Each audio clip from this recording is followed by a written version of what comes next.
ये एक सच्ची कहानी है। ये कहानी एक ऐसे लड़के की जिसने समाज के सारे पहलुओं को नकार कर एक ऐसा जीवन जीने का फैसला किया जो शायद कोई आम सोच वाला इंसान नहीं कर सकता। इस लड़के का नाम है क्रिस्टोफर मैकेनलेस। ये कहानी शुरू होती है मई 1990 से, जब क्रिस्टोफर अपनी ग्रेजुएशन ए ग्रेड से पास आउट करते हैं। ग्रेजुएशन पूरी होने के बाद क्रिस्टोफर के माँ बाप उसे एक नई गाड़ी देना चाहते हैं। क्रिस्टोफर बोलते हैं कि मुझे नई गाड़ी की जरूरत नहीं है, मेरी जो गाड़ी है वो अच्छी चलती है, लेकिन फिर भी उसके माँ बाप चाहते हैं कि उसे नई गाड़ी दे। लेकिन क्रिस्टोफर उस गाड़ी को एक्सेप्ट नहीं करता और इसके कुछ वक्त बाद वो अपने सारे आइडेंटिटी कार्ड, सारे डॉक्यूमेंट, सारे क्रेडिट कार्ड सब कुछ जला देता है और कुछ फाड़ देता है। उसके अकाउंट में $24,000 होते हैं जो उसकी पढ़ाई के लिए उसके माँ बाप ने जमा किए थे, और वो सारे डॉलर्स वो एक चैरिटी को दान करके अपना बैग उठाकर घर से निकल जाता है। किसी को नहीं पता कि क्रिस्टोफर कहाँ जा रहा है, क्यों जा रहा है, बस क्रिस्टोफर को जाना है। दरअसल क्रिस्टोफर का दिल अपने माँ बाप के रिश्तों की वजह से, उनसे मिले कम प्यार की वजह से कहीं न कहीं इस दुनिया से भर चुका है, और इसीलिए वो अपनी गाड़ी उठाता है और अपनी सारी पहचान को, अपनी पुरानी जिंदगी को पीछे छोड़कर किसी ऐसी जगह जाना चाहता है जहां उसके आसपास कोई ना हो, जहां उसे कोई ना जानता हो। अब अपने सफर में निकलने के बाद वो रात को अपनी गाड़ी एक जगह पार्क करता है और वहां पे सो जाता है, और ये एरिया फ्लडेड एरिया होता है।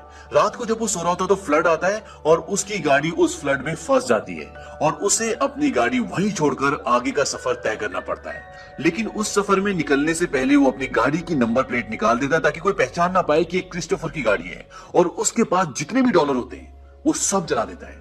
अब क्रिस्टोफर के पास कुछ भी नहीं है तो उसके सपने, उसका विजन और उसका एक बैग। उसके आगे के सफर में ये दिखाते हैं कि क्रिस्टोफर अब लिफ्ट मांगकर अपने आगे का सफर तय करता है, क्योंकि ना उसके पास गाड़ी है और ना पैसे।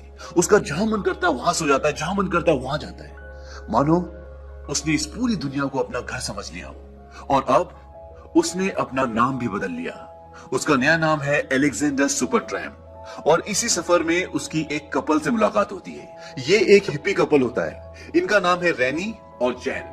ये क्रिस्टोफर को, जो अब अलेक्जेंडर बन चुका है, उसे अपनी गाड़ी में लिफ्ट देते हैं और उसे बोलते हैं कि हम भी तुम्हारी तरह हैं, बस फर्क ये है कि तुम पैदल सफर करते हो और हम गाड़ी से।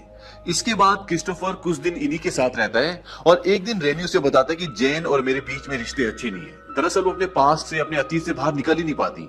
उसके कहने का मतलब ये था कि जैन का इससे पहले, यानी कि मुझसे पहले जिससे रिश्ता था, उसने इसे छोड़ दिया था, इसे धोखा दिया था, और इसीलिए आज भी ये अपने अतीत में रहती है। वो बताता है कि जब तुम हमें मिले थे तब भी हमारे बीच में लड़ाई झगड़ा हो रहा था, लेकिन मैं जैन से बहुत प्यार करता हूँ। क्रिस्टोफर बोलता है कि कुछ लोग अपने आप को प्यार के लायक ही नहीं समझते और इसीलिए वो एकांत में चले जाते हैं, शायद अपने अतीत की दरारों को भरने के लिए। रेनी क्रिस्टोफर को बोलता है कि अरे वाह, तुम तो बड़े समझदार हो, तुम कोई बाबा बाबा तो नहीं हो। क्रिस्टोफर बोलता है कि बालों से तो तुम लग रहे हो, क्योंकि उसके बाल बहुत लंबे होते हैं। अब क्रिस्टोफर इनके साथ रहता है तो इनके रिश्तों में भी सुधार आता है, लेकिन क्रिस्टोफर को आगे जाना है, वो अलास्का जाना चाहता है, और इसीलिए वो इन दोनों को छोड़कर अपने आगे के सफर में निकल जाता है। अभी तक वो नॉर्दर्न कैलिफोर्निया में था और इसके बाद वो पहुंच जाता है ईस्टर्न साउथ डेकोटा, और उसे घर से निकले हुए आज 2 महीने हो चुके हैं। इसके बाद क्रिस्टोफर की मुलाकात होती है वेन वेस्टरबर्ग से, जिसके पास बहुत बड़े बड़े खेतों का कॉन्ट्रैक्ट होता है और क्रिस्टोफर यहाँ पर काम करता है।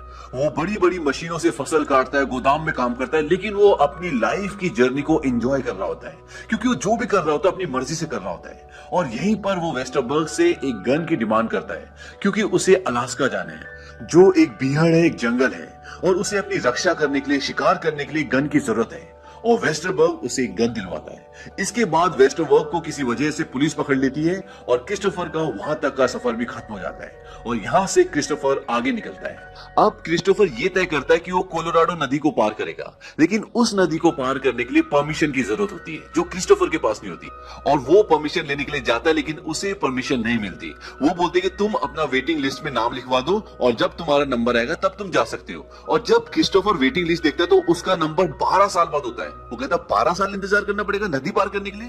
वो कहते हैं कि हाँ। इसके बाद क्रिस्टोफर बिना परमिशन के नदी में कूद जाता है, यानी कि नदी में उतर जाता है अपनी नाव के साथ, और जब वो आगे जाता है तो उसे कपल मिलता है। वो उसे बताते हैं कि तुम इसी नदी के सहारे मैक्सिको भी जा सकते हो। तभी वहां से पीछे पुलिस आ जाती है जो उसे पकड़ना चाहती है, और क्रिस्टोफर वहां से निकल जाता है और वो उस नदी के सहारे सीधा मैक्सिको पहुंच जाता है। लेकिन मैक्सिको पहुंचने से पहले उसने रास्ते में बहुत वक्त बिताया होता है। उसे गुफा मिलती है और उस गुफा में वो 36 दिनों तक रहता है, और वहां रहकर वो जिंदगी को, नेचर को बहुत करीब से देखता है। इसके बाद दोबारा वो शहर पहुंच जाता है और शहर पहुंचने के बाद उसे घुटन होना शुरू हो जाती है और वो शहर छोड़कर दोबारा अपने आगे के सफर में निकल जाता है। इस बार वो ज्यादा से ज्यादा ट्रेनों में ट्रेवल करता है, लेकिन उसके पास पैसे नहीं होते तो इसलिए वो मालगाड़ी का सहारा लेता है। लेकिन एक बार उसे रेलवे पुलिस पकड़ लेती है और बहुत मारती है और इसके बाद दोबारा क्रिस्टोफर लिफ्ट मांगना शुरू कर देता है। अब आगे सफर तय करते हुए वो स्लैब सिटी पहुंच जाता है और यहाँ पर उसकी मुलाकात होती है जेन और रेनी से, और ये वही हिप्पी कपल होता है जो उसे घर से निकलने के बाद पहली बार मिला था। और यहीं पर क्रिस्टोफर की एक और लड़की से मुलाकात होती है। इस लड़की का नाम ट्रेसी होता है और ट्रेसी क्रिस्टोफर को बहुत पसंद करती है, लेकिन क्रिस्टोफर उसमें ज्यादा इंटरेस्ट नहीं दिखाता। इसकी दो वजह होती है, एक तो उसकी एज बहुत कम होती है और दूसरा क्रिस्टोफर को अपने आगे के सफर में निकलना है, यानी कि उसे अलास्का जाना है।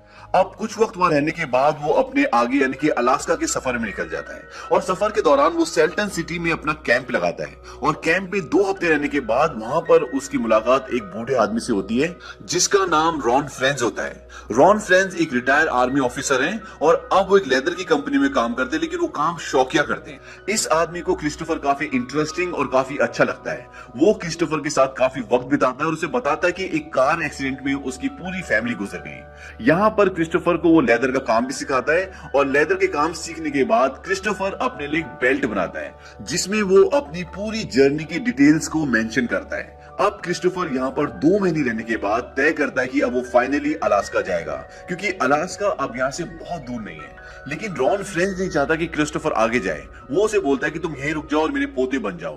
क्रिस्टोफर बोलता है कि मैं इस बात की बहुत इज्जत करता हूँ, लेकिन मुझे अलास्का जाना होगा। जब मैं अलास्का से वापस लौटूंगा तब हम इस बारे में बात करेंगे। और वो वहां से निकल जाता है। वहां से आगे निकलने के बाद एक आदमी उसे लिफ्ट देता है और उसको अलास्का के बॉर्डर तक छोड़ता है और छोड़ने से पहले वो उसे अपने शूज भी दे देता है जो बहुत लंबे होते हैं। वो बोलता है इससे तुम्हारे पैर गीले नहीं होंगे। और अब क्रिस्टोफर वहां पहुंच गया है जहां वो पहुंचना चाहता था और उसे घर से निकले हुए लगभग 21 महीने हो चुके हैं। अब अलास्का के काफी अंदर जाने के बाद वो एक पेड़ की टहनी पर अपनी टोपी की निशानी लगा देता है, क्योंकि उसके आगे एक नदी होती है और उसे नदी पार करनी होती है। और वो ये निशानी इसलिए लगाता है ताकि उसे कभी वापस आना हो तो इस टोपी से उसे पता चल जाए कि उसने यहाँ से नदी पार की थी। अब वो नदी पार करता है जो बहुत ही नॉर्मल होती है, वो पैदल चल के उस नदी को पार कर लेता है और वो उस पार पहुंचकर अपना कैंप लगाता है और वहां पर रहना शुरू करता है। अलास्का में बर्फ ही बर्फ है, दूर दूर तक किसी इंसान का नामो निशान नहीं और यहाँ पर बहुत ठंड होती है। वो आग जलाता है, छोटे मोटे शिकार करता है, क्योंकि उसके पास बंदूक होती है। वो शिकार करके अपना पेट भरता है।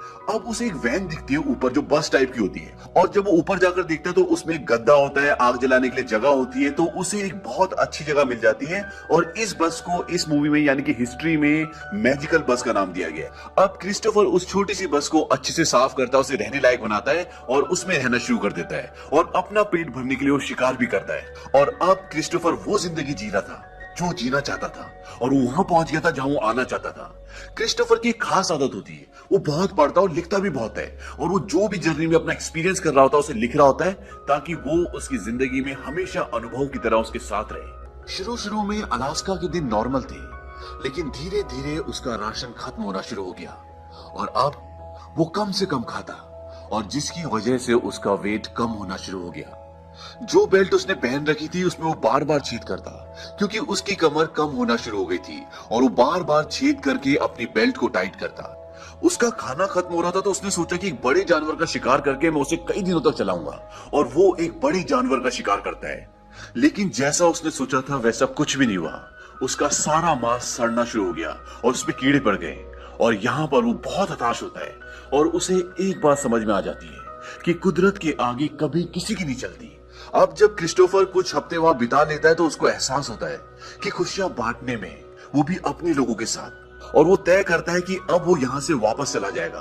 वो अपना बैग पैक करता है और वापस जाने लगता है, लेकिन वो देखता है जिस नदी को पैदल पार करके आया था अब वो अपने उफान पे होती है और उसे पार करना लगभग नामुमकिन है। वो नदी में गिर भी जाता है और मरते मरते बाल बाल बचता है। इसके बाद वापस वो अपनी गाड़ी में आ जाता है और वहीं अपने आगे के दिन बिताना शुरू कर देता है। क्रिस्टोफर को कुछ हफ्ते हो चुके हैं, इसलिए उसका सारा राशन, गोलियां सब खत्म हो चुकी है और अब उसके पास जंगली पेड़ पौधों और उनकी जड़ों को खाने के अलावा और कोई चारा नहीं है। उसके पास इसके लिए किताब भी होती है क्योंकि जंगल में आप हर एक पौधे को नहीं खा सकते। अब वो अपने लिए खाना अरेंज करना शुरू करता है और उसे एक पौधे में कंफ्यूजन हो जाता है। वो होता है वाइल्ड पोटैटो और वाइल्ड स्वीट पी। दरअसल वो वाइल्ड स्वीट पी की जगह वाइल्ड पोटैटो खा लेता है और उसकी बॉडी में पॉइजन फैल जाता है। उसकी बॉडी पहले कमजोर थी और अब पॉइजन फैलने के बाद उसके अंदर इतनी हिम्मत भी नहीं है कि वो अपने लिए खाना अरेंज कर सके। क्रिस्टोफर को इस भीड़ में अलास्का में आज पूरे 100 दिन हो गए। वो जो चाहता था उसने कर लिया, लेकिन अब वो बहुत कमजोर है और पॉइजन की वजह से वो धीरे धीरे मर रहा है। लेकिन अभी भी वो अपने थॉट्स लिखता है और अपनी जिंदगी के आखिरी दिनों में वो एक थॉट लिखता है, happiness only real when shared. और जब क्रिस्टोफर को एहसास होता है कि ये उसकी जिंदगी का आखिरी वक्त है, तो वो अपने स्लीपिंग बैग के अंदर लेट जाता है, अपने माता पिता को याद करता है और इस दुनिया के लिए एक नोट लिख कर जाता है जिसमें लिखा होता है, I have had a happy life and thank the Lord, good bye and may God bless all. और 6 सितंबर 1992 को क्रिस्टोफर की आंखें हमेशा के लिए बंद हो गईं। इस पूरी बायोग्राफी से हमें ये सीख मिलती है कि जिंदगी अपनी मर्जी से जरूर जीनी चाहिए, लेकिन अपनों के बिना जिंदगी जिंदगी नहीं होती। अपने लोग गलतियां करते हैं, लेकिन इंसान ही गलतियां करता है और एक इंसान का फर्ज है कि वो दूसरे इंसानों की गलती को माफ करे। गलती का नाम तभी गलती है क्योंकि वो गलती है। हालांकि क्रिस्टोफर का मूवी में जो आखिरी नोट दिखाया गया था वो हम आपको पहले पढ़ के बता चुके हैं, लेकिन असल में उन्होंने ये नोट लिखा था,